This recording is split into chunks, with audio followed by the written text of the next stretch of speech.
Praise the lord. ప్రియులారా, ఈ యొక్క ఉదయకాల సమయంలో దేని వాక్యాన్ని చదువుకుందాం.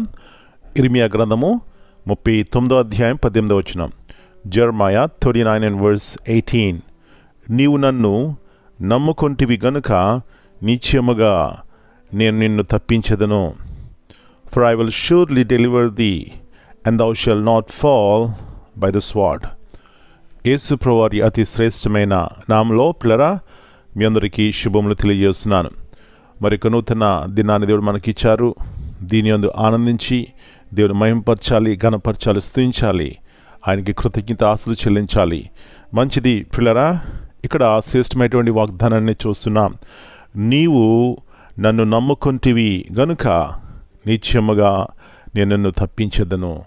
ఇర్మియా ప్రవక్త మరి తన సొంత ప్రజల చేత ఎన్నో కష్టాలు, బాధలు, మరణము సమీపముగా ఎన్నోసార్లు వెళ్ళాడు. ఇంకొక ప్రక్క అన్య రాజు, బబులోను రాజు ఆ దేశం మీద దండెత్తి వచ్చాడు. అనేక మందిని చెరపట్టి తీసుకువెళ్ళాడు.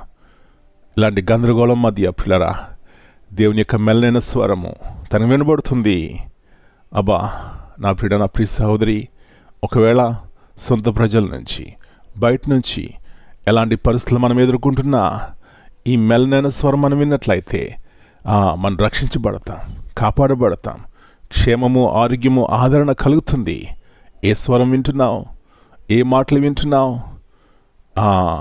ఈ గొప్ప దేవుణ్ణి, రక్షకుడైన దేవుని మాటలు మనం విన్నట్లయితే మన జీవితాల్లో నెమ్మది, ఆనందం, సంతోషం, విడుదల కలుగుతుంది.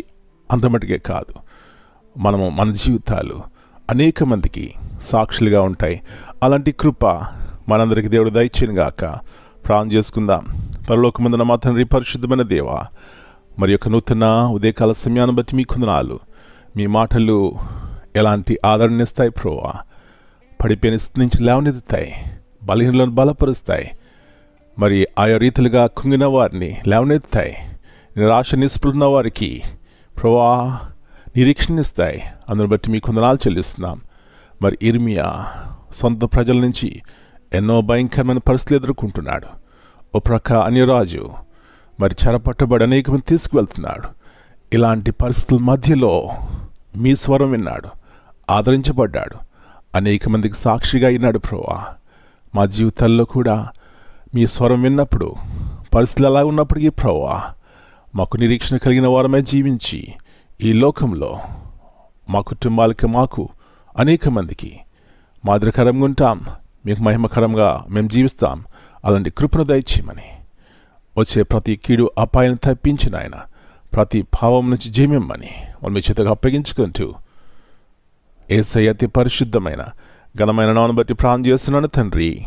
Amen. God bless you all. My dear brothers and sisters, greetings in the precious name of our Lord and Savior, Jesus Christ. Here we read in Jeremiah 39:18, I will surely save you. You will not fall by the sword. God honors those who put their trust in Him, even in the midst of danger, uncertainty, or judgment. His protection and mercy surrounds those whose hearts rely on Him.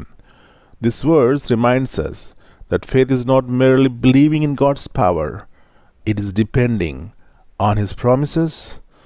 When we trust Him completely, He becomes our shield and our deliverer. Amen.